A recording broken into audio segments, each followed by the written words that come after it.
안녕하세요. 백준입니다. 운영체제의 개념과 구조에 대한 수업을 진행하도록 하겠습니다. 목차는 다음과 같고요. 운영체제의 개념과 발전 목적, 그리고 운영체제의 기능, 그 다음에 운영체제의 발전 과정과 유형, 그 다음에 운영체제 서비스와 구조에 대해서 순서로 진행하겠습니다. 운영체제의 개념인데요. 일단은 우리가 알고 있는 저번 시간에 배웠던 게 이제 여기 하드웨어에 대한 부분들을 배웠습니다. 그래서 하드웨어에서 뭐 크게 나눠져 있긴 하지만 CPU와 메모리가 이제 가장 중요한 부분이었고요. 그 다음에 나머지들 하드디스크나 이런 것들은 다 장치에 포함이 됩니다. 그리고 여러분들이 이제 또 C 언어나 파이썬으로 프로그램을 했던 것들은 웬만해서는 다 응용 프로그램에 많이 속해 있을 겁니다. 그리고 이제 여러분들이 많이 사용하는 컴퓨터에 쓰는 것들은 운영 체제와 그거를 플러스해서 유틸리티 정도로 이렇게 구성이 되어 있다고 생각하시면 될 것 같습니다. 그래서 지금 보시면 하드웨어 관점과 소프트웨어 관점으로 보신다면은 운영 체제를 다 포함해서 이쪽 부분이 소프트웨어라고 할 수 있습니다. 여러분들은 그 펌웨어나 아니면 그 마이크로 프로세서의 수업을 들으신 분들은 하드웨어에다가 직접 이렇게 펌웨어를 코딩을 한번 해보셨을 겁니다. 거기에는 이제 운영체제가 존재하지 않죠. 그래서 운영체제를 여러분들이 만들어 낸다면은 그 8비트짜리 뭐 MCU에서도 충분히 운영체제가 또 구동되는 것들도 있습니다. 어쨌든 그런 운영체제들을 여기에 만들어짐으로써 사용자 관점에서는 이런 장치나 이런 것들을 좀 더 편리하게 우리가 응용 프로그램에 이런 것들 사용할 때 좀 더 편리하게 운영이 가능해지기 시작했습니다. 그런 개념에서 이제 운영체제가 발전하기 시작했고요.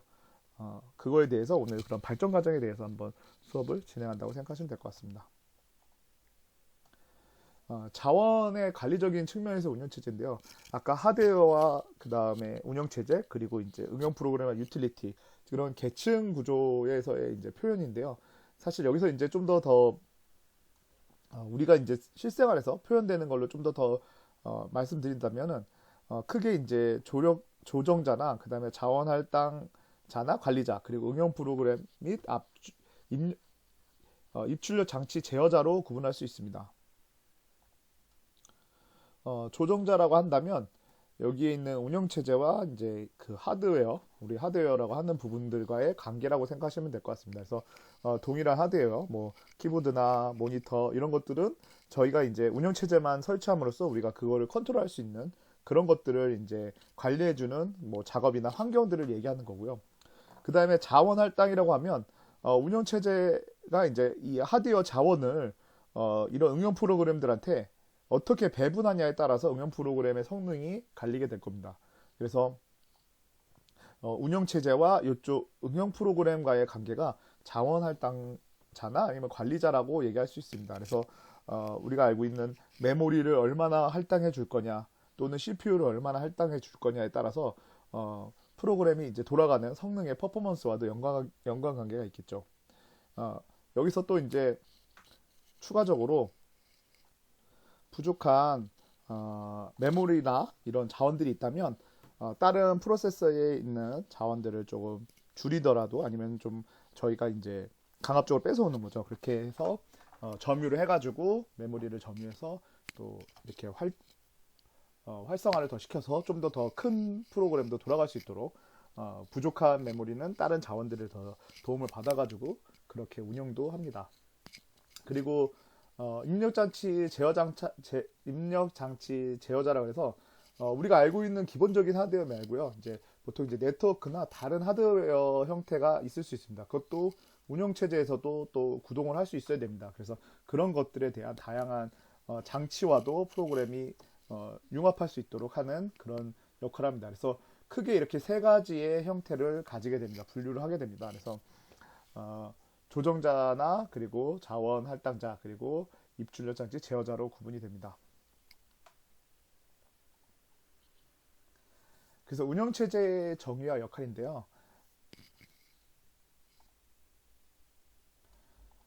사용자와 하드웨어 사이 아까 이제 그림에서 봤던 거죠. 중간 매개체로 응용 프로그램을 실행하고 제어하고 자원을 할당하는 앞에서 이제 얘기했던 내용들을 다 하는 게 이제 서비스를 제공해주는 소프트웨어라고 생각하시면 됩니다. 그래서 그 역할에는 하드웨어는 및 사용자의 응용 프로그램, 시스템 프로그램 사이에서 인터페이스를 제공한다. 그래서 여러분들이 뭐 쓰고 있는 키보드나 마우스 그런 또 발전 과정들이 많이 있죠. 그리고 이제 프로세서, CPU, 메모리, 하드웨어 같은 것들이죠. 하드웨어와 하드웨어의 컴퓨터의 자원을 효과적으로 활용하여 조정하는 장치나 관리를 한다. 그러니까 앞에서 얘기했던 내용들이죠. 그리고 메일 전송, 파일 시스템 검사, 서버 등 높은 수준의 서비스를 처리하는 프로그램을 제어하는 거. 그리고 다양한 사용자에게 컴퓨터의 시스템을 보호하고 입출력 장치에 제어하며 데이터를 관리한다. 그래서 앞에서 이제 얘기했던 거에 그 역할들을 이렇게 개념적으로 나타내고 있습니다. 운영체제의 이제 발전 목적인데요. 사실 발전 목적이보다는 이제 발전하면 과정인 것 같습니다. 발전하고 더 앞으로 더 좋아질 것 같습니다. 그래서 편리성 이렇게 크게 또 이제 세 가지를 나누고 있는데요. 편리성, 그리고 효율성, 그리고 제어 서비스 향상인데요. 사용자에게 편리한 환경을 제공한다고 합니다. 그래서 인터페이스 제공하는데 과거에서 이제 현재로 우리가 좀 생각을 해보면 편리성이 어떻게 진화했는지를 좀 볼 수 있습니다. 그래서 과거에는 이제 키보드만 있는 컴퓨터들이 많았고, 물론 그 전에는 더 불편했겠죠. 그래서 여러분들이 알고 있는 게 이제 키보드만 있는 OS 리눅스에서 키보드로도 모든 걸 다 할 수 있게 구성이 되어 있습니다. 그러다가 이제 발전하면서 마우스라는 게 나오면서 사용자 인터페이스를 많이 올려줬죠. 그리고 이제 윈도우라는 그런 환경을 우리가 할 수 있는 데까지 왔습니다. 그리고 거기서 또 발전적인 게 터치패드로 이렇게 발전하는 그런 과정을 우리가 볼 수 있었습니다. 그래서 뭐 편리성은 계속 발전하고 앞으로도 더 다양한 발전이 있을 거로 생각이 됩니다. 그리고 이제 효율성인데요. 시스템의 이제 성능 향상에 대해서 목표를 하고 있습니다. 그래서 사용자가 많은 대형 컴퓨터 시스템이나 운영 체제를 통해서 이제 그런 성능 향상을 어떻게 더 좋은 성능을 나오게 하는지 이런 것들을 얘기합니다. 그래서 성능 향상의 이제 대표적인 지표가 되는 것들은 일반적으로 이제 CPU가 되겠죠. CPU를 통해서 얼마나 많은 양의 계산을 했냐를 이제 평가를 하는데요. 그래서 우리가 이제 뭐 여러분들이 알고 있는 벤치마킹 프로그램들 있잖아요. 그런 것들에서 이제 비교를 하죠. CPU와 CPU 두 개를 비교해서 누가 더 높고 누가 더 좋냐를 이제 평가하는데요. 거기에 이제 들어가는 효율성은 이렇게 네 가지라고 생각하시면 될 것 같습니다. 그래서 일반적으로는 처리량을 많이 봅니다. 그래서 얼마나 고속으로 우리가 데이터를 처리할 수 있냐, 뭐 플롯 연산을 얼마나 빠르게 할 수 있냐 이런 것들, 아니면 그래픽 연산을 얼마나 빠르게 할 수 있냐들을 이제 처리량을 얘기를 해요. 그래서 처리량이 높아지면 높아질수록 효율성이 좋아지는 거죠. 근데 이거는 뭐 이 처리량은 그러면 이 CPU에 대한 평가인데, 왜 운영 체제와 연관관계가 있겠냐라고 이렇게 생각하실 수 있겠지만, 운영 체제를 통해서 이 처리량이 얼마나 높냐. 그래서 우리 운영 체제의 성능에 대한 얘기를 하는 겁니다.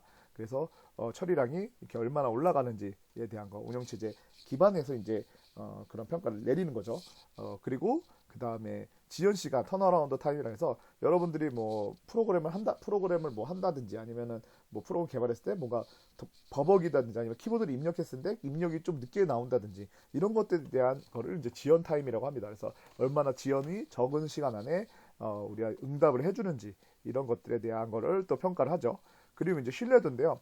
오류 없이 동작하는 것들을 얘기합니다. 그래서 오류가 발생을 했을 때 얼마나 빠르게 또 복구가 되는지, 이런 것들을 얘기하고, 과거에 이제 대표적으로 이제 신뢰도가 좀 떨어졌던 게 우리 윈도우 뭐 한 95, 뭐 98, 여러분들은 아마 사용해보지는 않으셨을 것 같은데, 그 당시 이제 윈도우 같은 경우 뭐 거의 한 달에 한 번, 뭐 한 2주 이렇게 해서, 많으면 뭐 하루에도 몇 번씩 이렇게 블루 스크린 같은 게 많이 떴었습니다. 그래서 신뢰도가 좀 상대적으로 떨어져 있는 그런 것들을 이야기하겠죠. 예. 그리고 그 다음에 이제 사용 가능 가동률이라고 해서, 이 가동률이라 그러면 한 번에 CPU가 쭉 처리하는데 한 10만 건 정도를 한 번에 뭐 처리를 한다. 뭐 1초에 10만 건을 처리해서 엄청 그 높은데, 이렇게 해서 가동하는 게 OS의 뭐 잘못이든 누구의 잘못이든 가동하는 게 뭐 10초밖에 안 돼요.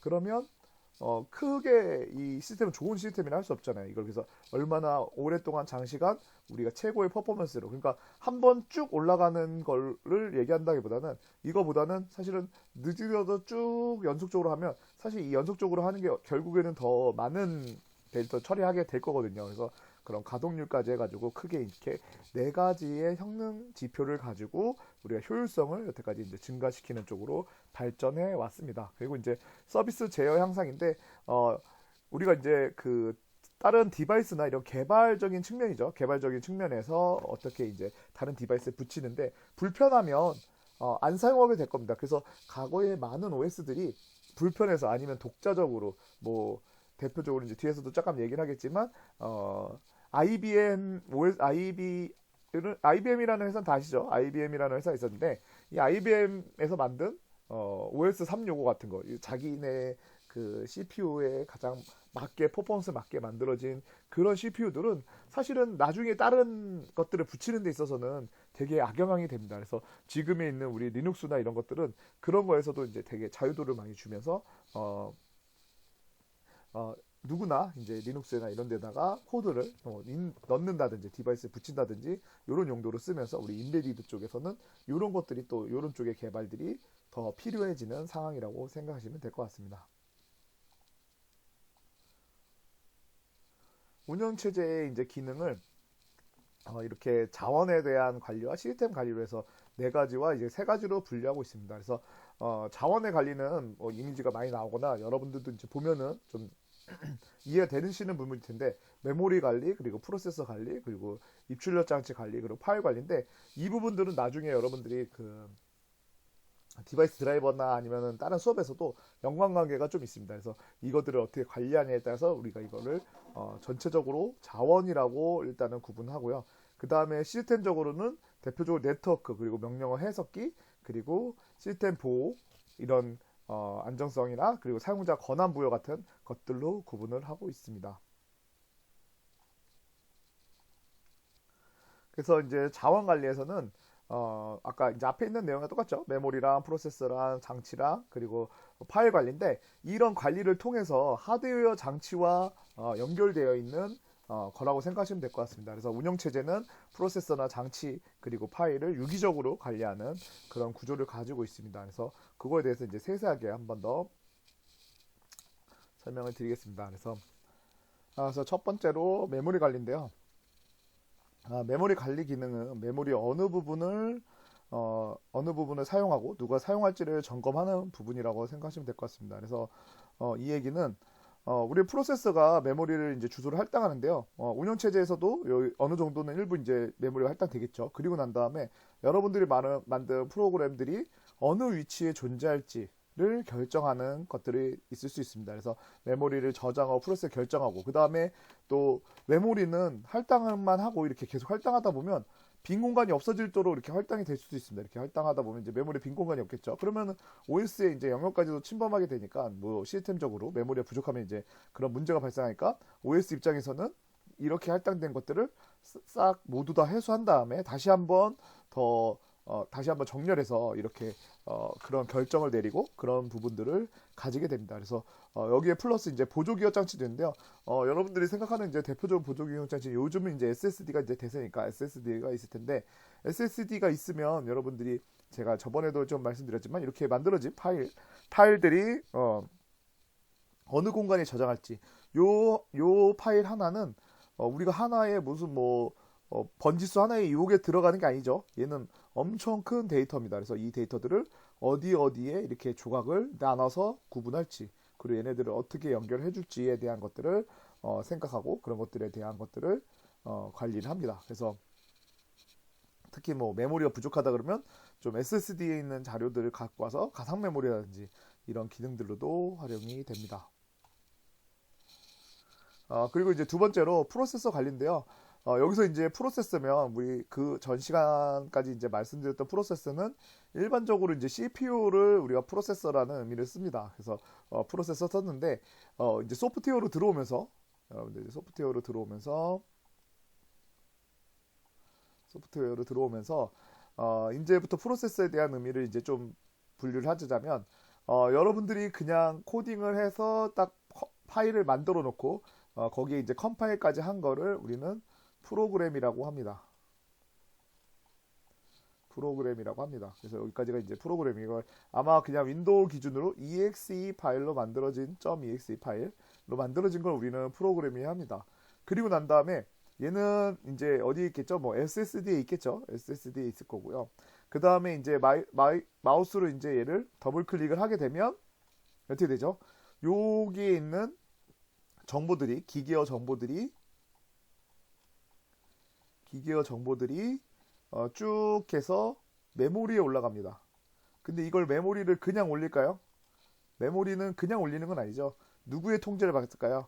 우리 앞에서 배운 것처럼 OS의 통제를 받아서 메모리에 올리게 됩니다. 그래서 프로세서가 그렇게 해서 이제 메모리에 올라온 상태, 메모리에 올라오고 이 첫 번째에 있는 뭐 시작하는 주소가 CPU로 도달한 상태, 뭐 요거는 조금 시점적인 차이는 있겠지만 어쨌든 이렇게 우리가 메모리에 올라온, 저는 메모리에 올라온 시점을 이제 생각합니다. 그래서 메모리에 올라온 것부터가 우리는 이런 것들을 프로그램에서 프로세서라고 얘기를 합니다.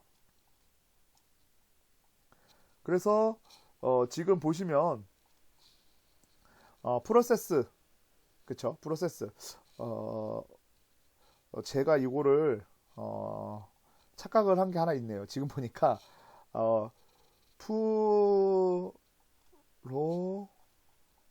프로세스와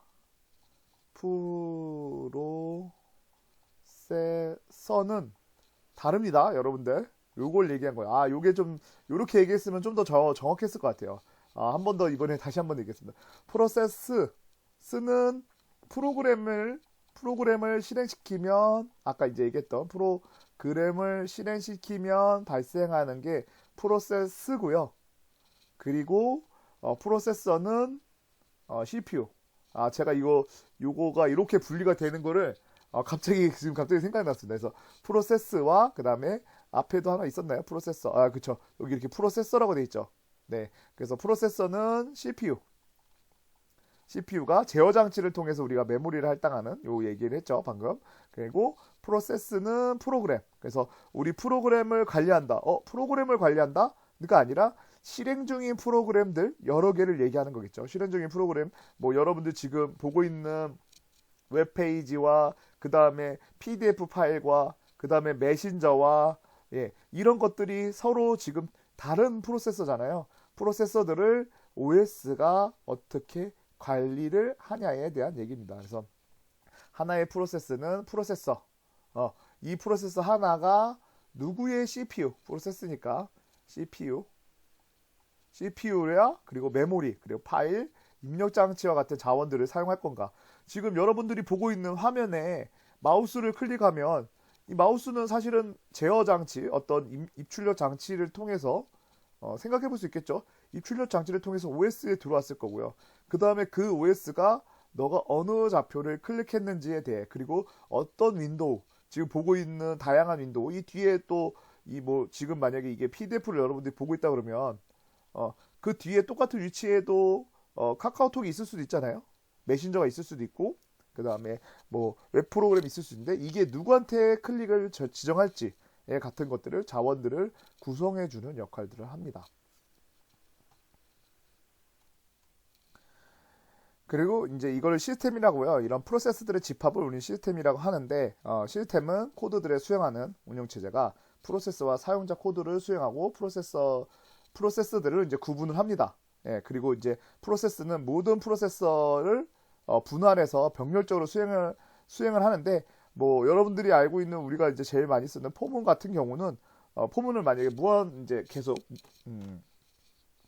포문, 이제 while문 같은 거를 무한히 돌린다 그러면 하나의 프로세서가 전담해서 쓰게 됩니다. 근데 어떤 프로세서든 간에 아무리 포문을 돌고 있어도 이제 우리 자원을 관리해주는 입장에서 이제 CPU를 이제 하나밖에 없다. CPU가 하나밖에 없다면 결국은 어떻게 될까요? CPU가 이거 잘못 썼네요. 네, CPU가 하나밖에 없다면 while문이나 무한 루프를 돌리는 프로그램이 하나 있다면 얘를 100% 점유하게 되면 응답성이 되게 떨어지겠죠. 응답적으로는 되게 안 좋아질 겁니다. 그래서 이런 것들을 해소하기 위해서 그런 것들을 이제 병렬로 수행할 수 있도록 프로세서까지도 분류해주는 그런 역할을 합니다. 그래서 프로세서의 관리를 위해서 운영체제의 기능으로는 프로세스와 스레드 스케줄링, 여기서 제일 중요한 건 스케줄링이죠. 얘를 어떻게 어느 정도까지만 활용을 할 거냐, 그리고 사용자 프로세서와 시스템 프로세서 간의 생성과 제거, 이거는 우리가 알고 있는 사용자 프로세서는 여러분들이 실행시킨 거고요. 그리고 OS 입장에서 필요한 것들을 시스템 프로세서라고 할 수 있습니다. 그래서 프로세스들의 중지와 재수행, 그리고 동기화 방법 제공하고, 그다음에 통신 방법과 그다음에 교착 상태, 이런 것들에 대한 방법과 연구를 제공한다고 합니다. 그리고 이제 자원 관리 중에 이제 주변 장치, 입력 장치에 대한 관리인데요. 그 전에 우리가 저번 시간에 컴퓨터 구조적인 개념에서는 장치들이 그 시스템 버스를 통해서 이제 데이터가 들어오죠. 그러면 시스템 버스를 통해서 데이터가 들어올 때 그거를 운영 체제 입장에서 어떻게 이제 관리를 할 거냐. 그래서 우리가 이제 대표적으로 여기 있는 특수한 프로그램의 장치는 장치 드라이버를 사용하여 입출력 장치를 상호작용한다는데, 이런 게 이제 대표적으로 이런 것들을 만드는 것들을 인베디드 OS라고 할 수 있을 겁니다. 그래서 특수한 장치, 특수한 기능을 수행하기 위해서, 특수한 장비를 수행하기 위해서 그런 것들을 인베디드라고 얘기할 수 있을 거예요. 그래서 뭐 여러분들이 알고 있는 윈도우 형태로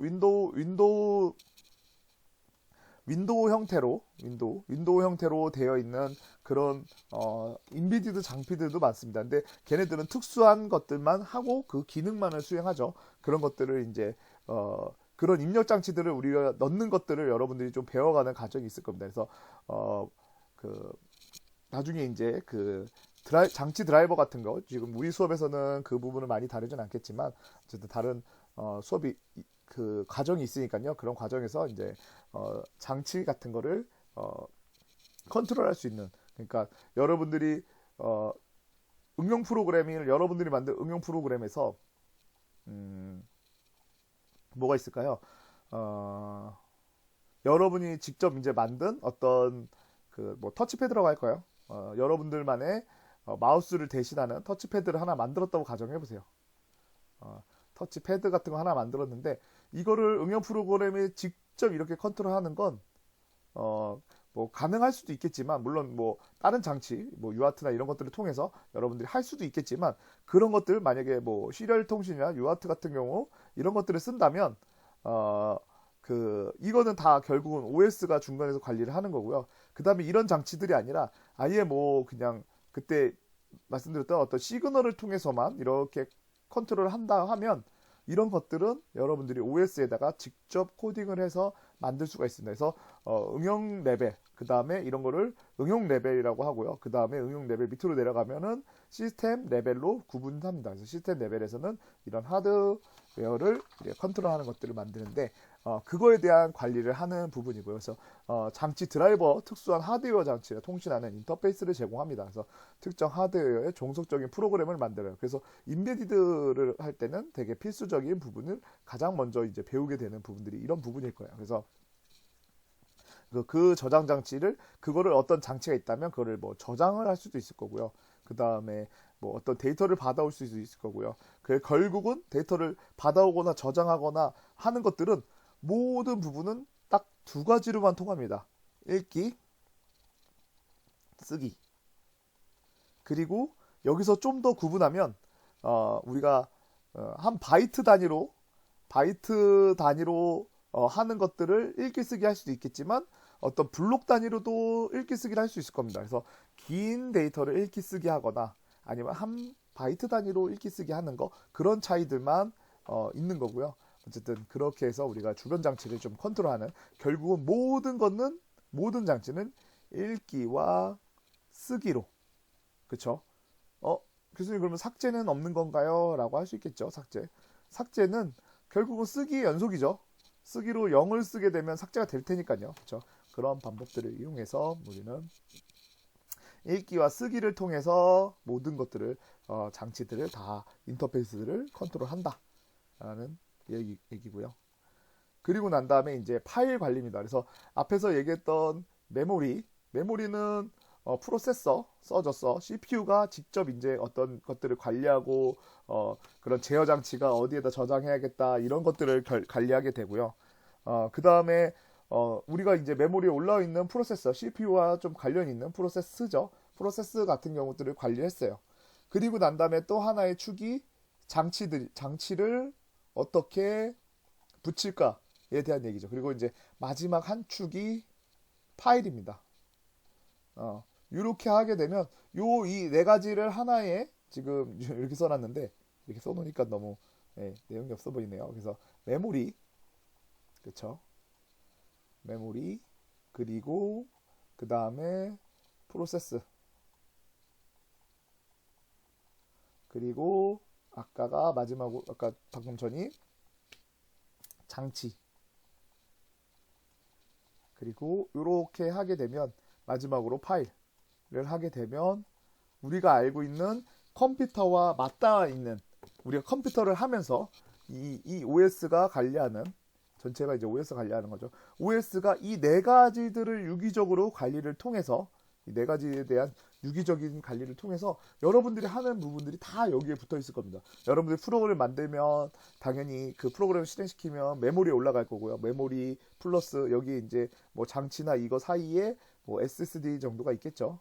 SSD 정도가 있을 거고, 그래서 그런 것들을 메모리 올라가고, 그리고 또 그 프로세스들이 여러 개가 내가 불편함 없이 잘 쓸 수 있게 구성이 돼야 될 거고, 그 다음에 장치는 지금 여러분들이 이제 배우고 있는 거죠. 마이크로 프로세서의 이제 발전된 과정이라고 생각하시면 될 것 같아요.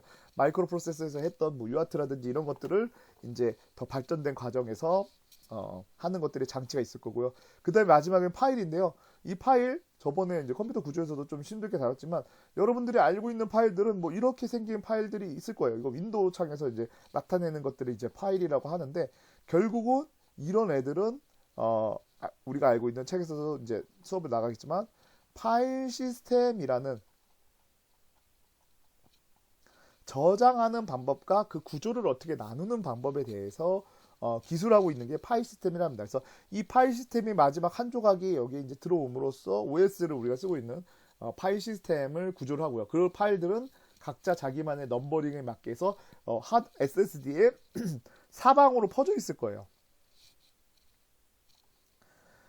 그래서 PPT 내용을 보시면 입출력의 파일 위치나 저장 검색 관리들을 의미한다. 그래서 파일 시스템이 가장 하는 부분들이고요. 그 다음에 컴퓨터 시스템은 물리적으로 다양한 형태로 파일을 저장한다. 그래서 SSD와 하드디스크가 있었는데, 과거에는 HDD의 인터페이스는 이렇게 생겨가지고 여기가 이제 이렇게 딱 읽어서 얘를 회전하면서 회전체로 하면서 하는 게 주 기능이었습니다. 하드디스크 같은 경우는요. 그래서 얘 같은 경우는 데이터를 쭉 이렇게 연속적으로 데이터를 쭉 집어넣는 거에 특화가 돼 있어요. 연속적으로 데이터를 집어넣는 거에.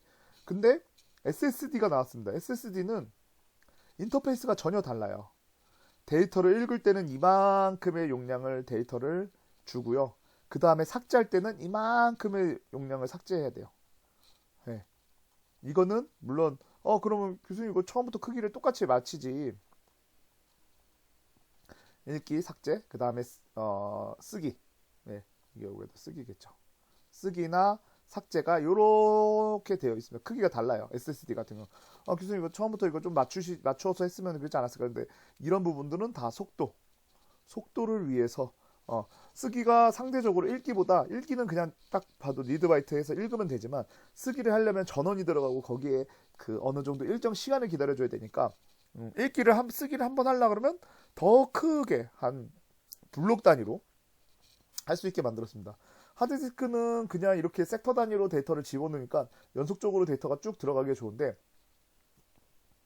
SSD는 이런 인터페이스가 달라요. 그러면 이런 인터페이스가 다른데 우리 OS 입장에서 볼 때는, 아니면 우리 CPU나 이런 애들 입장에서 볼 때는 이 장치는 동일해야 됩니다. 그래서 예전에 이제 그 하드디스크와 동일하게 SSD를 좀 맞춰가는 그런 작업들에 대한 연구들이 예전에는 되게 많았습니다. 요즘은 이제 다 통일이 됐지만요. 어쨌든 그런 작업들이 있었다라는 얘기도 드리면서 어쨌든 똑같이 맞췄습니다. 그래서 비슷하게 하드디스크를 기반으로 한 SSD도 동작을 하도록 맞춰놨습니다. 그래서 우리 일상생활에는 불편 없이 하기 위해서 하드디스크에 맞추는 거죠. 뭐 SSD에 더 정확하게 넣고 그러면 우리가 사용성이 하드디스크보다 불편해지면 여러분들은 이거는 조금 불편할 수 있잖아요. 그러니까 그런 것들을 없애기 위해서 하드디스크처럼 SSD가 하드디스크처럼 동작할 수 있도록 그런 기능들을 다 맞춰놨다고 생각하시면 됩니다. 그래서 그거를 이제 우리가 알고 있는 파일 시스템, 이렇게 트리 구조 형태의 데이터를 나타내고 있습니다.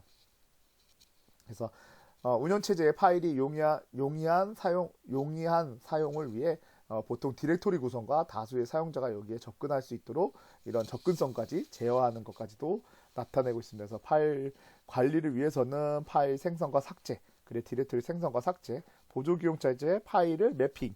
여기서 매핑이라고 하면 어딘가 어떻게 매핑을 해야 되는데 하나의 파일은 용량이 엄청 클 거예요. 그러면 섹터 같은 경우에 뭐 연속적으로 넣을 수 있겠지만 어딘가에 존재한다라는 거를 매핑을 해줘야 될 거예요. 너는 4번 섹터야, 너는 5번 섹터야 이런 걸 해줘야 되고 또 그리고 이 쓰기가 이렇게 불균형하게 쓰다 보니까 중간중간에 삭제되는 것들이 또 있을 수 있습니다. 사용하지 않는 거죠. 그런 것들은 어떻게 관리를 하고 매핑을 할지에 대한 것들도 합니다. 그래서 안전한 비발성 장치를 파일을 저장하는 구조를 채택하고 있습니다. 그래서 아까 이제 예표했던 이렇게 네 가지가 나오면서 OS에 대한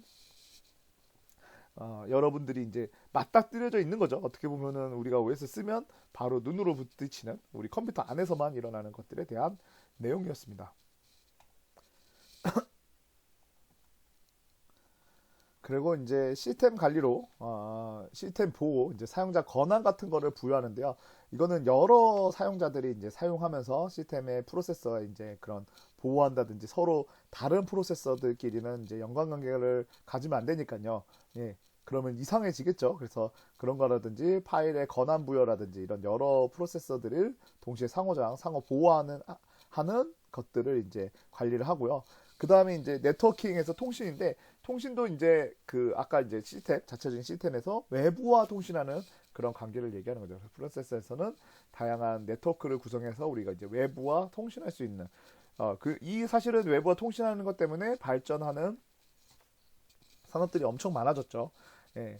그래서 그런 것들도 있었고요. 그 다음에 명령어 해석기라고 했는데 우리가 컴퓨터 구조에서도 뭐 인출하고 명령어 해석해서 제가 CPU로 어떤 CPU를 어떤 트랜지션을 쓸 거다라는 것까지 얘기했었는데 여기서 얘기하는 명령 해석기는 인터프린트입니다. 인터프린터라는 우리 여러분들 인터프린터 대표적인 인터프린터 아시죠?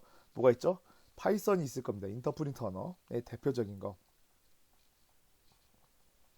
파이썬이 있을 건데요. 이런 파이썬 같이 어떤 명령어 하나하나 한 줄에 대해서 OS적인 관점에서 이 프로세스를 어떻게 컴파일해서 해석해서 다시 CPU한테 전달할 건지에 대한 얘기를 하는 겁니다. 그런 거에 대한 명령 해석기입니다. 그래서 컴퓨터 구조에 있는 명령 해석기와는 좀 다르고요. 그래서 대화형 프로그램의 사용자 인터페이스로 어떻게 쓸 건지 그래서 대표적으로 파이썬이 있었다라고 얘기를 했고요.